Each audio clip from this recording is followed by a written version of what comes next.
This is part 2 of the defensive driving course. Now, under this section, we are going to discuss the collision prevention formula, which is referred to in some cases as accident prevention formula.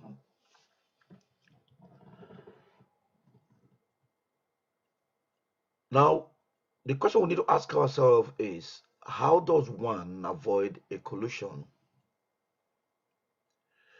The defensive driving formula will teach us to recognize hazards, to understand the defense, and to act correctly and timely.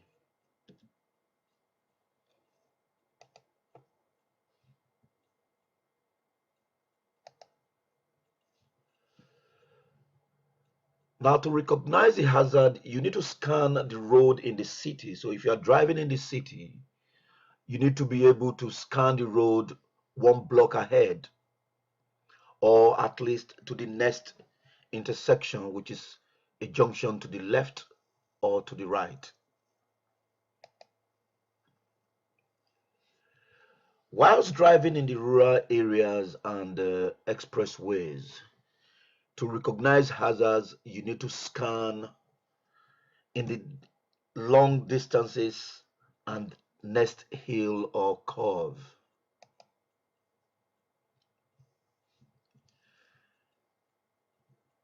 In recognizing hazards in all cases, you need to maintain traffic about you. Check side and rear view mirrors every 5 seconds. You need to be alert of your surrounding. You need to be aware, be prepared, and there should be no surprises. Now, after being alert to the hazard, you need to understand your defense. Now, that means you need to ask yourself question, what are you going to do to avoid a collision?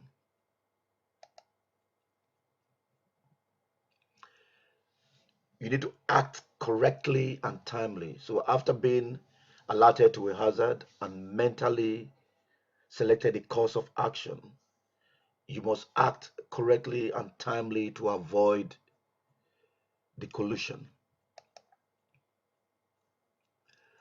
When driving, you need to aim high in your steering, looking well ahead, not in front of you.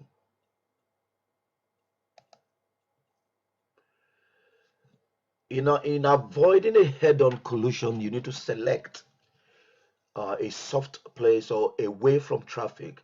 You see the blue car in the picture going out to the right as against going towards the traffic in front.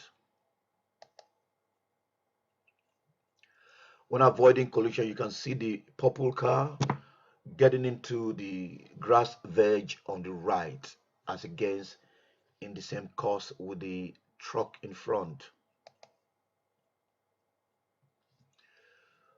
When you are avoiding a collision, you know where there is this sign there, you need to follow the path where the green car has gone. So you should be heading away from the road, not within the traffic.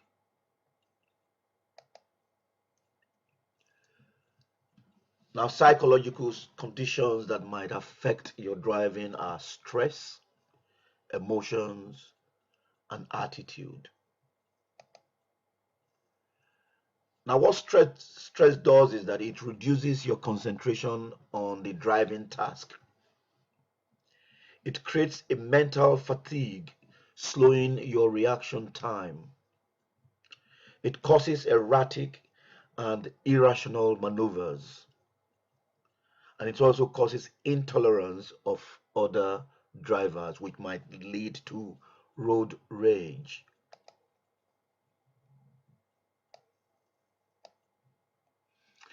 Emotions.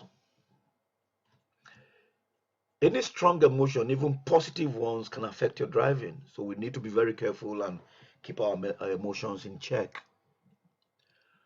Worrying can cause the driver to be preoccupied with the problems, not the driving itself. Being angry can cause impatience and intolerance of other drivers. Positive emotions like job promotion or a rise in your salary can result in mental distraction, causing the driver to be unaware of the surrounding traffic. Our attitude, we must avoid aggressiveness whilst driving. So the me first attitude should be eliminated from your driving. Then inattentiveness should also be eliminated. That means you need to focus on the driving task ahead of you.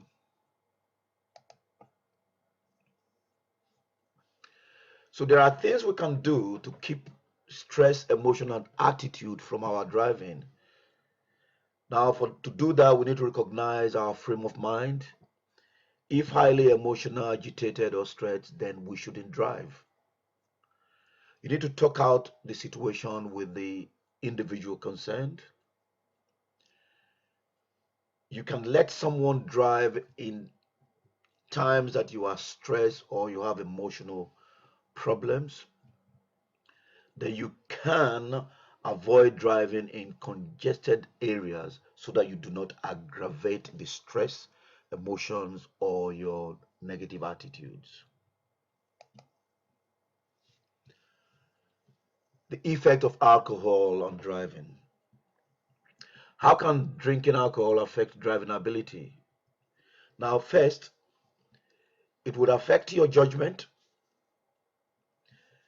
Your awareness of the situation would also be impaired.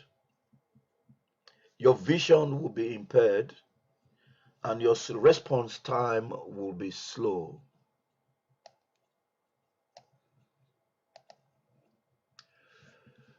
Then, when you are driving under the influence of drugs, we need to understand the 5 basic drugs that can have an impact in our driving. These are depressants, stimulants, narcotics, hallucinogens, and cannabis. Depressants can affect driving ability by slowing down your reaction time. It depresses the motor skills. It causes drowsiness, reduces alertness, and impairs your coordination.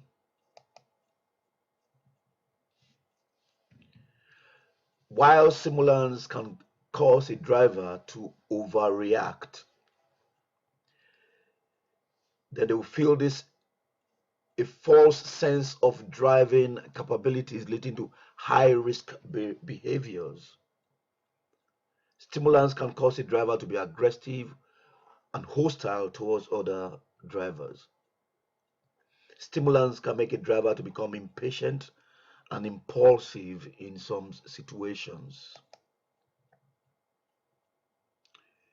The effect of narcotics on driving is that it allows the drivers to be of high risk behavior resulting from the drug's tendency to release inhibitions. It also makes it difficult in focusing because of constricted pupils and impairs vision. It leads to loss of concentration, slows down reaction time, gives you a blurred situation or double vision, and it also has a visual distortion and it impairs your motor skills. The effect of hallucinogens on driving are it results in unpredictable reaction. It leads to high risk behavior. It makes the driver aggressive and at times violent. There's visual distortion of the driving task ahead. then the time and the distance traveled can also be distorted. It impairs your short-term memory, and it leads to delayed reaction time. Now, having gone through all these possible effects of drugs on driving, we need to be able to understand who a defensive driver is. The 5 characteristics of a defensive driver are: he needs to be knowledgeable, needs to be alert all the times, have foresight of the driving task ahead, good judgment of the driving task ahead, and has the appropriate skills to handle every driving situation. With regards to knowledge, a defensive driver should know the traffic laws, should have an understanding of how to avoid a collision, should be able to recognize hazards, and should be able to act correctly in time. Alertness. A defensive driver needs to be alert, and in so doing should be aware of their physical and mental condition. They should have 100% attention, staying alert on the traffic situation. Should be able to check their mirrors, rear view, side mirrors about every 5 seconds. Foresight. A defensive driver that has foresight would have the ability to anticipate and plan for hazards.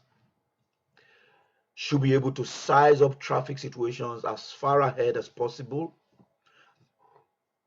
Should anticipate hazards that are likely to develop. And they should decide whether to change in the driving situation will be a threat to their safety. A defensive driver should have good judgment, and this should include looking for alternatives in any traffic situation. They should be in control of their behavior. When passing, they should be passing safely. They should avoid making risky maneuvers. Sometimes those actions and choices are limited, but good judgment means you using your good sense and intuitions to choose wisely and quickly. With regards to your skills, a defensive driver should have the ability to operate the vehicle properly and safely. There is only one reliable substitute, and that is a defensive driver should rely on his skills, not his luck. That is why driver training is very, very important. Yes, enforcement is key, but you cannot enforce what has not been taught. This is the theoretical bit of the defensive driving training, which is the part 2 of our video on this. For corporate organizations, individuals, big corporations, and government agencies, because your drivers drive long times on the road, it is better to train them on defensive driving skills. Ultimate Driving School Limited, with the address shown there, has all the requisite skills and are transferring international standards in driver training, including defensive driving, to the Nigerian environment. Keep safe, make your drivers defensive drivers. Contact Ultimate Driving School.